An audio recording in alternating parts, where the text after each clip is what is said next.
So everything seemed to just be like perfect for me. Like I should finally be happy with all these amazing things that I have. But there was something inside of me that just wasn't satisfied. Like I thought it would make me happy, but it always failed.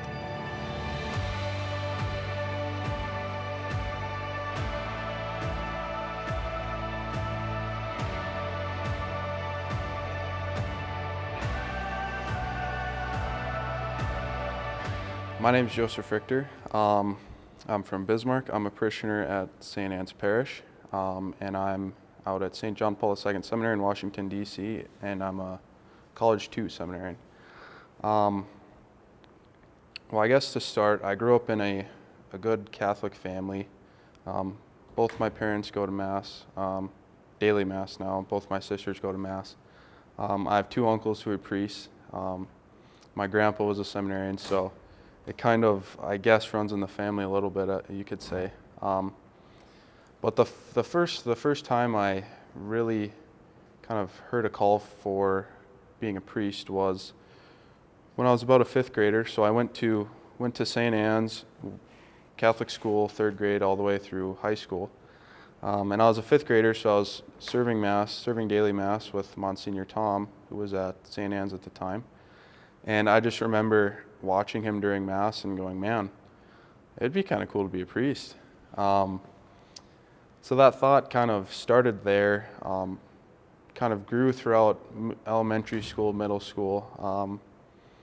Father Corey Nelson was at St. Anne's too, so I got to be really close with him. My dad let me actually skip school to go goose hunting with him a couple times, so I always thought priests were really cool because they got me out of class.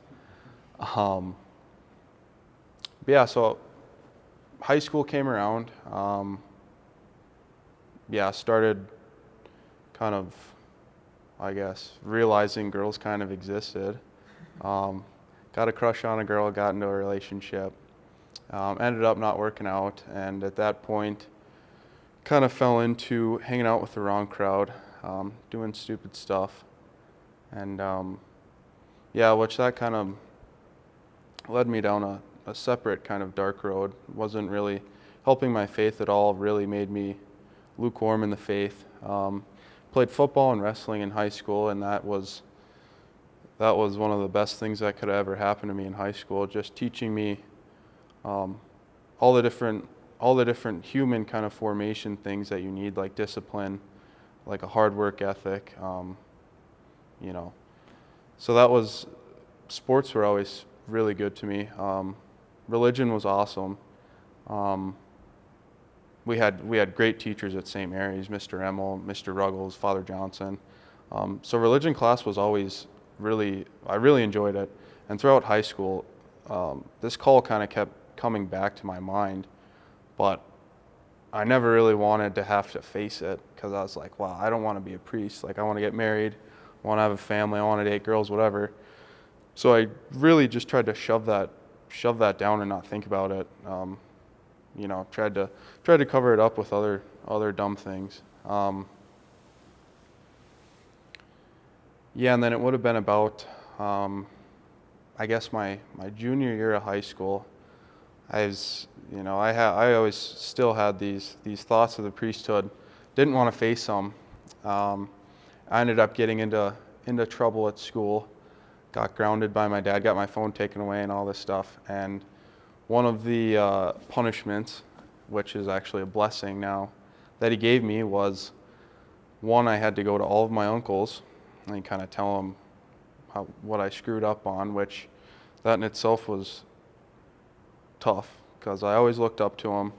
I worked on the farm with a couple of them, so they're pretty much like fathers to me in the summer. But anyways, and the other thing he made me do was go to daily Mass with him every day. So right away, I didn't want to have to wake up. I didn't want to have to go to Mass. But it was such a great blessing. I remember it was the third day that I went to Mass with him. Like, I'm hating my life right now. Like, poor me, why does this have to happen to me? And it was the third day that I was going to daily Mass with him. And here the gospel is St. Paul's conversion story. right? So my confirmation name is St. Paul. My dad's real name is Paul.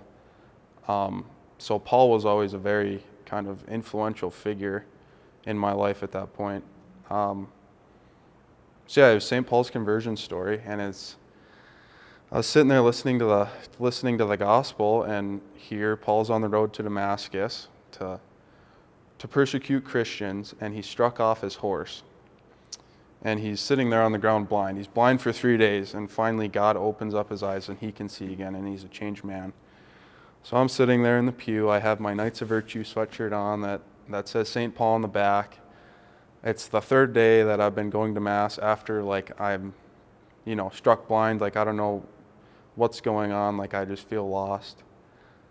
And it was kind of at that moment where God's like I'm here. This is where I'm trying to meet you, and I will change you. So from that point on, I loved going to Mass. Went to daily Mass every day with my dad. Grew really close with my dad too, because we would go out to breakfast afterwards. So that was a big conversion for me at the end of my junior year. Went to Rome that summer, which was awesome. The call of the priesthood was huge then. I ended up meeting Father Jordan Dosh over in Rome. Just a great role model for me, honestly. Somebody that I could always look up to. But yeah, in Rome it was great. I was on cloud 9. I finally got a good prayer life going. I finally have started to pray. I knew Jesus was real. And here I'm looking at the bones of St. Peter. I'm in St. Peter's Basilica. I get to see all these sweet places in Italy. And that was just awesome. But I ended up getting a crush on a girl and kind of fell down the rabbit hole of falling into my old ways somewhat. So I graduated from high school, decided to go to Bismarck State College and pursue a degree of engineering. And was still kind of in my old ways, wasn't really praying, was kind of just taking everything for granted, taking my family for granted, taking the faith for granted. And it was after my girlfriend and I broke up at the time. My sister was dating her now husband, and we started working out in the mornings together, and he went through this thing called Exodus 90.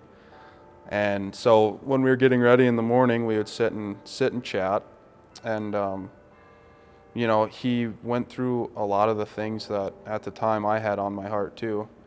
So it was awesome just to talk with somebody kind of about the things I was going through. So that was another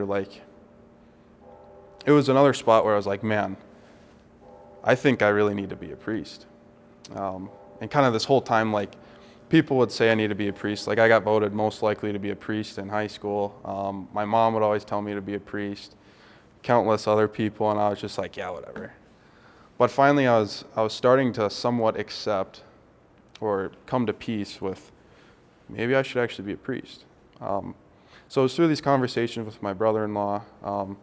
Father Dosh and I stayed in touch a little bit, and he used to text me on Friday or Saturday nights, and he'd be like, so when are you applying to seminary kind of thing?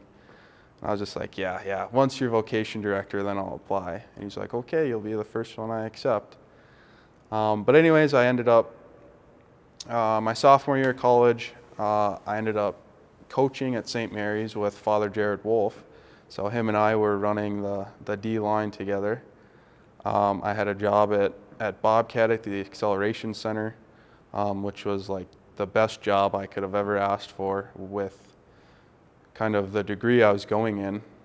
So everything seemed to just be perfect for me. I should finally be happy with all these amazing things that I have. But there was something inside of me that just wasn't satisfied. I thought it would make me happy, but it always failed. It never ever made me happy like it should have, or at least like I thought it should have. But yeah, and then I went to Bishop Vedder's ordination in November, and kind of just came away from that thinking, if you don't want to be a priest after seeing that, then there is something wrong with me. So that was another spot where I started to come to peace with the call of the priesthood. And it was over Christmas break that year. I ended up going to lunch with Father Dosh, and him and I have been talking about it. He's now going to be the new vocation director at this time. Yes, we started talking about it and stuff, and kind of the same old spiel that I heard 100 times. But he gets to the point and he says, like, do you want to be 50 years old and have kids, grandkids, whatever, and still have this question on your mind that maybe I should have been a priest? I was like, man, that would really kind of stink.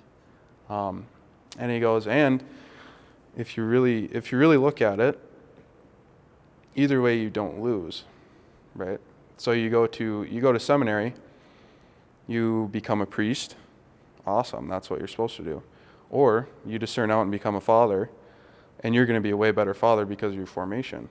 And I heard that line, like, I swear, a million times, and I was just like, yeah, whatever, brush it off my shoulder.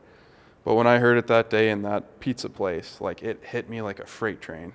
I was just like, holy cow, I need to apply to seminary.